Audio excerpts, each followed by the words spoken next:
فأنا ناصح لإخواني بالصدع بالحق تبيض وجوههم. السكوت في مسألة الحزبية يضرها، فاصدع بما تؤمر وأعرض عن المشركين.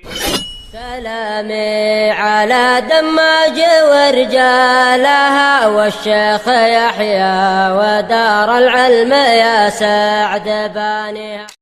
Bismillahirrahmanirrahim.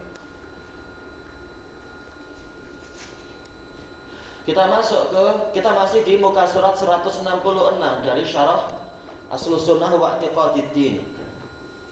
Sebenarnya memang dulu kita buat syarah di berbagai kitab-kitab akidah dan lain-lain juga dibuat syarah, hanya saja sebagian masyayikh memberikan idea, yaitu kalau kita buat syarah dalam artian syarah kemudian bawahnya ada matan, syarah matan, untuk yang ingin menghafal matan mungkin kuatirnya terganggu dengan syarah-syarah yang ada. Ya sudah, akhirnya syarahnya kita buat memang dia seakan-akan catatan kaki, padahal itu syarah yang cukup panjang dan sebagainya. Matanya memang selalu di atas biar memudahkan orang yang menghafal kitab-kitab salam, sebagaimana dalam kitab-kitabnya Syekh An-Najdi itu diletakkan di atas.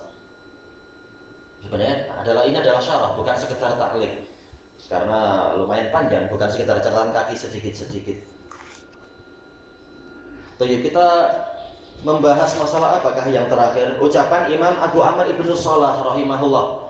Beliau menyatakan wa amal mantiq fahuwa madkhalul falsafah wa madkhalus syarrun.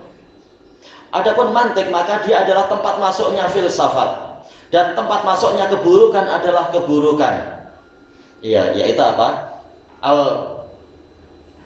kaidahnya di dalam usul fikih itu, di dalam qawaidul fiqhiyah itu, dari atul muharramah, jalan yang menyampaikan kepada sesuatu yang diharamkan hukumnya adalah haram.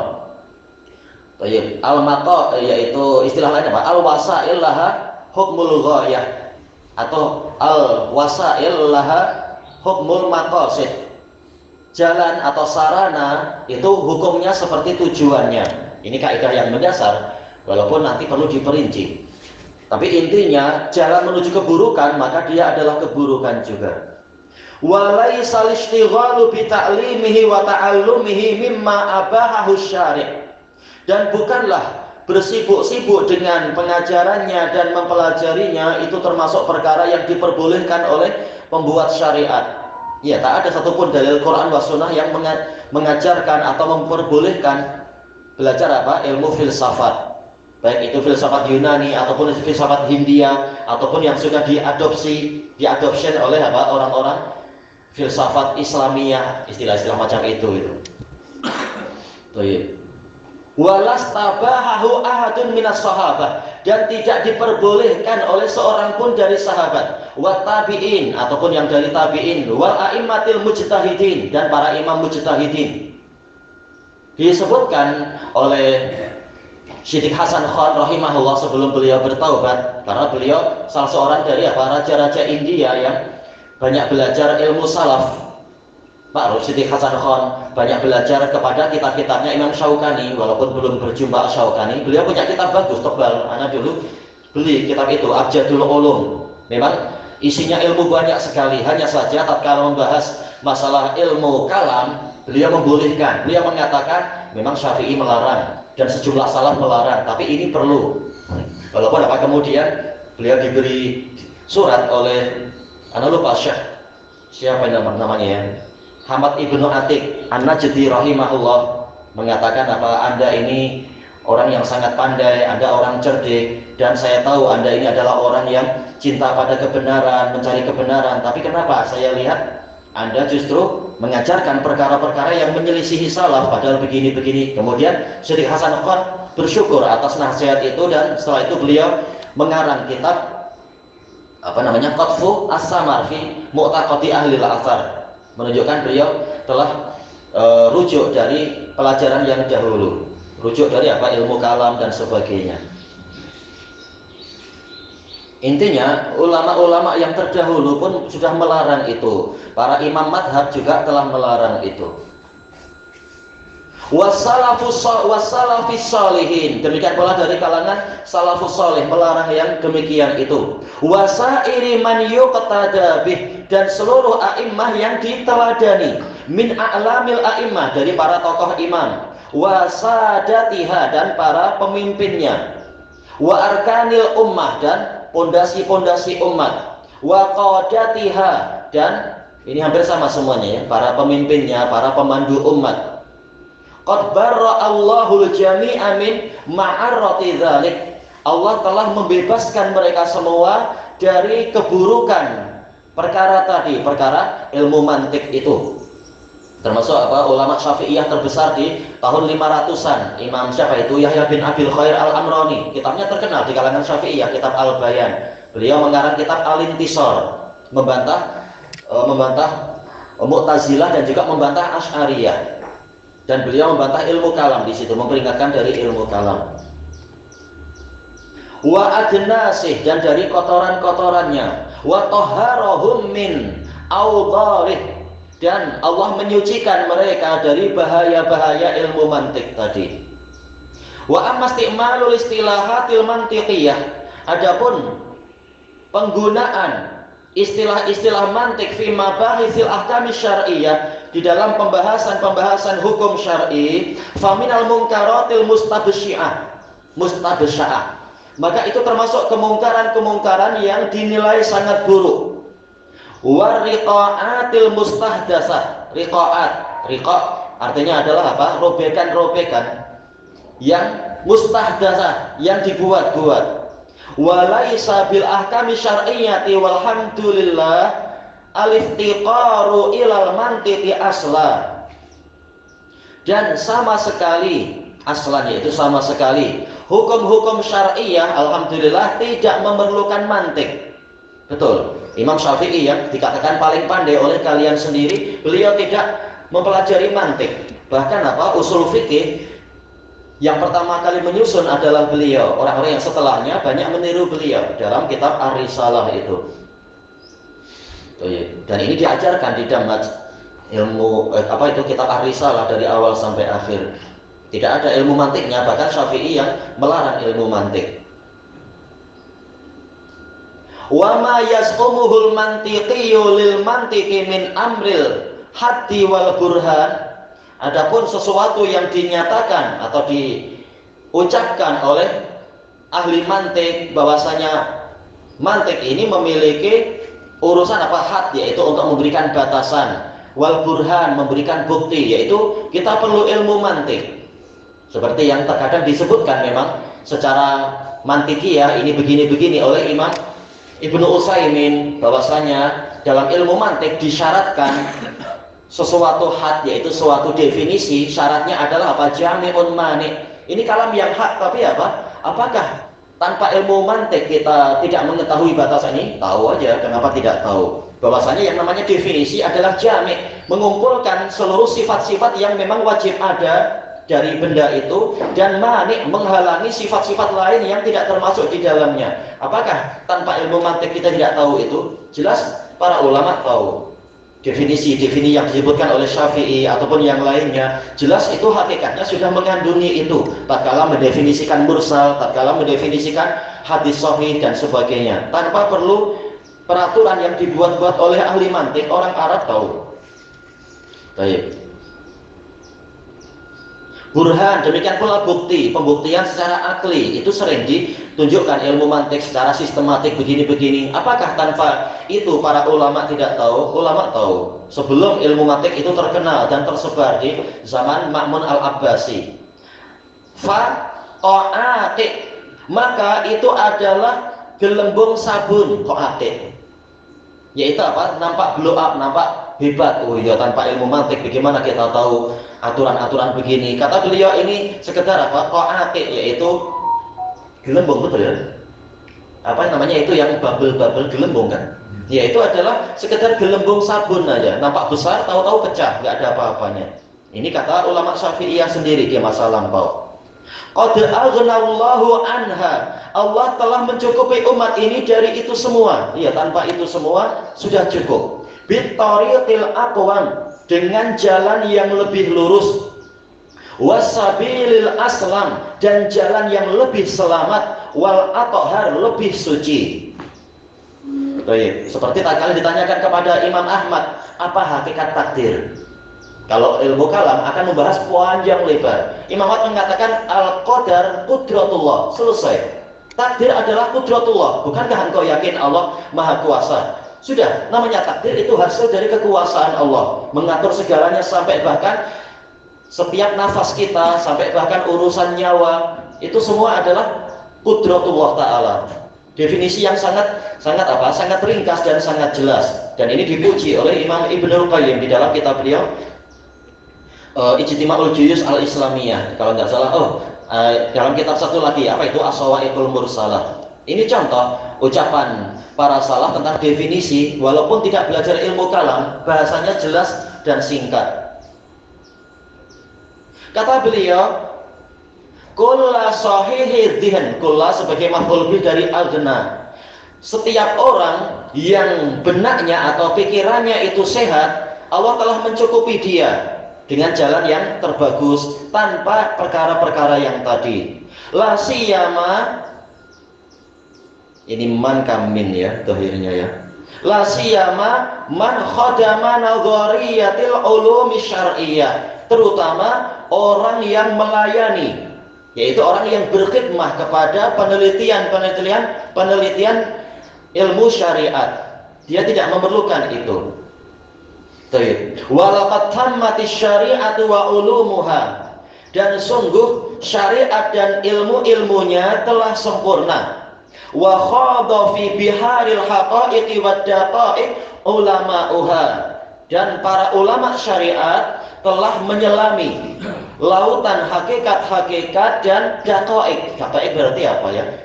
Daqiqah yaitu perkara yang mendalam. Seperti siapa nih? Misalkan Imam Ibnu Abdul Bar yang dijuluki sebagai Bukhariul Maghrib.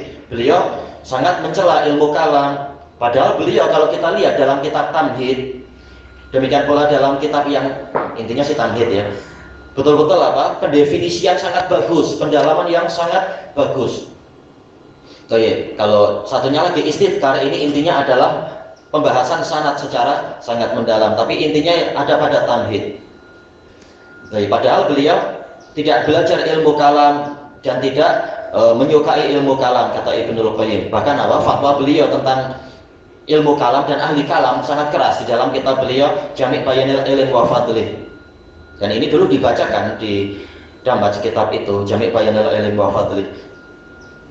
Haitsu la mantiqun wala falsafatun wala falasifah, yang mana pada waktu itu belum ada mantik, belum ada filsafat, belum ada para ahli filsafat. Para ulamanya adalah betul-betul ulama.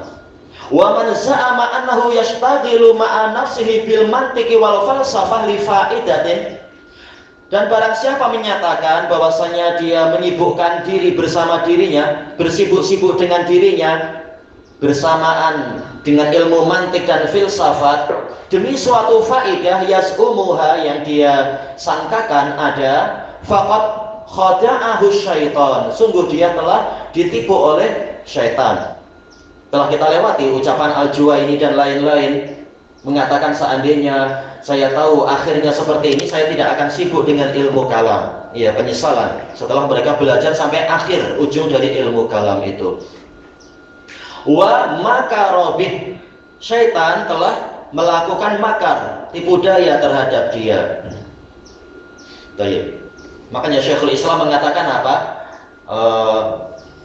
itu al-kalam, dikatakan oleh beliau apa itu la yastafidu minhul baligh wa la yahtajuhu al-hadith, bahwasanya ilmu kalam tidak akan diambil faedahnya oleh orang yang jahil, dan juga memang tidak diperlukan oleh orang yang pandai. Iya, tak perlu. Seandainya itu penting, niscaya Allah dan Rasulnya tidak akan menyia-nyiakan itu. Fal wajibu ala sultan a'azzahullah wa a'azza bihil islam wa ahlah, maka yang wajib atas penguasa, semoga Allah memuliakannya dan memuliakan dengannya Islam dan kaum muslimin. Ini bagus. Muftinya memberikan nasihat kepada penguasa dengan cara yang halus, tapi tidak sampai kemudian istilahnya apa, mencari muka, tetap beliau tegas, namun tetap dengan apa, bahasa yang baik, mendoakan kebaikan. Ayatu fa'anil muslimina syaraha ula'il masyain, untuk menyelamatkan kaum muslimin dari keburukan orang-orang yang sial tadi. Wa yukhrijahum minal madaris, mengeluarkan mereka dari sekolah-sekolah. Bayangkan fatwa sehebat ini. Dan memang itulah mestinya, biar anak-anak kaum muslimin selamat, tidak tertipu dengan ilmu yang sia-sia itu. Sebagaimana disebutkan di Maghrib sana, ada seseorang pulang menemui bapaknya. Anaknya melalang buana belajar ilmu syariat, katanya belajar ilmu agama. Setelah pulang dia tanya kepada ayahnya, dia ditanya oleh ayahnya sambil makan, kalau tak salah makan siang. Para masyayikh cerita itu, si ayah tanya, engkau belajar apa? Oh, saya belajar filsafat sampai tingkat doktora. Apa itu doktora? Jadi doktor filsafat. Ayahnya tanya, filsafat itu apa? Anaknya bilang, ini ilmu yang mengajarkan tentang bagaimana kita menggambarkan sesuatu sampai mampu merubah pikiran orang. Jadi walaupun di hadapan kita ada sepotong roti, dengan ilmu kalam saya akan mampu merubah pikiran orang di depan saya. Ini adalah 2 potong roti. Maka langsung ayahnya apa? Mengambil semua ayam di hadapannya. Ada, kamu makan. Anaknya bilang, ayah, saya ikut makan ayam juga lah. Ayahnya bilang, sudah, gunakan ilmu kalam, bayangkan engkau makan ayam juga. Anaknya bingung.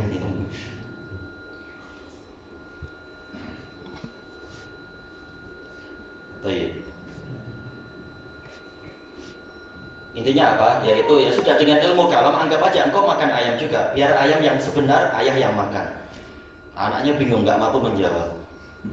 Yaitu ilmu kalam. Dilawan oleh orang yang fitrahnya masih bersih.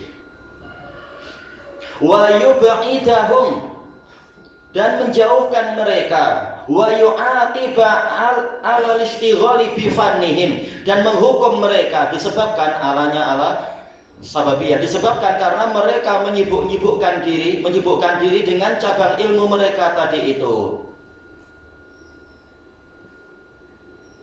Wa yu'arridha man dhahara minhu i'tiqadu aqaidil falasifah 'ala saif, dan mengancam orang yang nampak darinya keyakinan ahli filsafat itu, mengancam mereka dengan pedang, awil Islam, atau mau kembali kepada Islam. Ya, karena memang bahaya. Seperti di tempat Ana sendiri di Kudus, dulu 20 tahun yang lalu belum ada ajaran separah itu dari University Ilmu Kalam itu, IAIN itu, panggilannya IAIN di sana, Institut Agama Islam Negeri. Ternyata kami diberitahu beberapa tahun yang lalu, dekannya dan juga para guru besarnya, mereka memfatwakan bahwasanya sebenarnya Allah itu tidak ada. Berdasarkan ilmu kalam, hakikatnya Allah tidak ada. Wah, akhirnya di demo masyarakat. Akhirnya banyak yang sadar, oh ternyata hasil belajar filsafat ujung-ujungnya memang apa? Menyatakan Allah tidak ada. Na'udzubillah kalau seperti itu. Ya, kalau tak punya sifat sama sekali, berarti apa? Hakikatnya tak ada lah Allah itu. Lalu untuk apa menyembah sesuatu yang hakikatnya tidak ada? Punya sifat aja tidak. Padahal sifat minimal apa itu? Sifatul wujud. Nah, kalau semua sifat tidak ada dengan alasan tak boleh sama dengan makhluk, berarti Allah tidak maujud sebenarnya. Walaupun mereka akan enggak, Allah tidak disifati maujud tapi juga tidak disifati makdum. Nah, kacau lagi. Jangan dikatakan Allah ada, namun jangan dikatakan Allah tiada. Lalu apa? Agama macam apa seperti itu?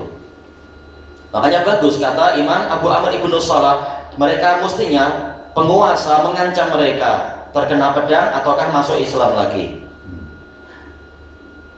Baik. Litahmidana ruhum, agar api mereka itu padam, api fitnah itu. Watan mahya asaroha, dan agar jejak ilmu filsafat itu terhapuskan. Wa asaruhum, asaruha wa asaruhum, dan jejak-jejak mereka. Yassarallahu dzalik, semoga Allah memudahkan itu. Baik, ini fatwa dari Mufti Syafi'iyah. Gimana Syafi'iyah zaman sekarang berani tidak berfatwa seperti itu? Karena ini fatwa yang hak sesuai dengan ajaran Imam Syafi'i sendiri. Wa ajalah, semoga Allah menyegerakan itu. Wa man aujaba hadzal wajiba usila, dan orang yang mau mewajibkan enggak tahu ini waman ataukah wa min aujabi hadzal wajib, termasuk perkara yang paling wajib dari kewajiban penguasa tadi adalah azlu man kana mudarrisa madrasah, yaitu mencopot yaitu apa? Mempensiunkan orang yang dia adalah pengajar di suatu sekolah min ahli falsafah, dari kalangan ahli filsafat, wa tasnifi fiha, dan yang mengarang di dalam ilmu tersebut, ilahuna wal iqra'i laha, dan yang membacakan ilmu filsafat itu. Ilahuna wallahu a'lam. Iya dipecat ya, betul dipecat ya, hasil pecat. Ya buang kerja. Ayo asal. Apa? Sudah mau habis? Oh iya. Baik, tak apa insya Allah. Kita tambah sekali lagi, 1 hari lagi insya Allah suatu saat.